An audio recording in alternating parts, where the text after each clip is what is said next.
চিডলি যিটো উপ নিৰ্বাচন হ'বলৈ গৈ আছে, বাই ইলেকশ্যন যিটো হ'বলৈ গৈ আছে, চিডলি সমষ্টিত 13 তাৰিখ নৱেম্বৰত হ'ব।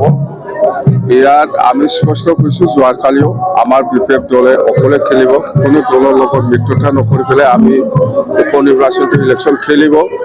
আৰু যিটো আমাৰ হিচাপ, প্ৰত্যেকটা সমষ্টি ৱাইজত আমি যিটো হিচাপ কৰিছোঁ, আমি 80,000ৰ ওপৰত ভোট পাই আছে।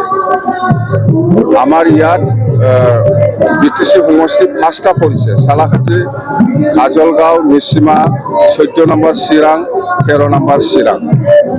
এই 5টা সমষ্টিৰ ভিতৰত অকল 14 নম্বৰ চিৰাঙৰহে আমাৰ MCLA নাই।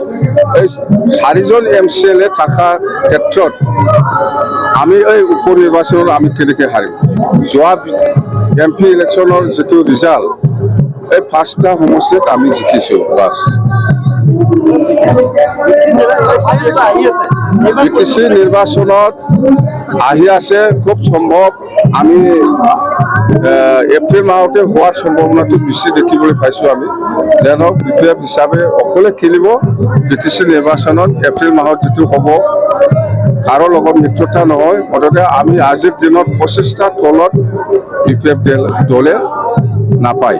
25ৰ ওপৰত, সবচে কম হ'লেও 25টা, 25। আপোনালোকে চাওক, গুমা সমষ্টিটো 100% আমি জিকি আছোঁ। জমদুৱাৰ সমষ্টি আমি জিকি আছোঁ। চৰাইবিল সমষ্টি আমি জিকি আছোঁ। এইবাৰ কচুগাঁৱত জিকিব।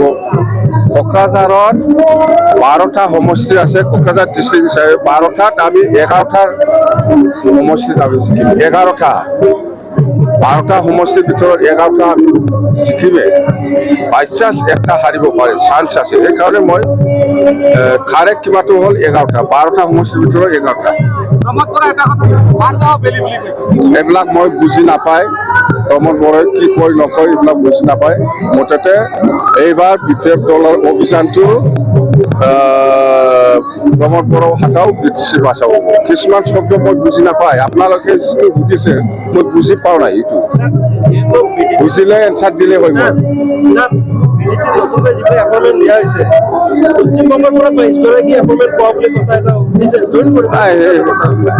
এইটো পশ্চিমবংগৰ পৰা পায় না কি পায়, সেইটো আমাৰ পাৱাৰত নাই। আমি একো ক'ব নোৱাৰে, এতিয়া আমি ক'লেও এইবিলাক নচলিব। 5 মাহ ধৈৰ্য থাকক, 5-6 মাহ, ইয়াৰ পিছত কি কৰিব লাগে আমি কৰিম। Thank U.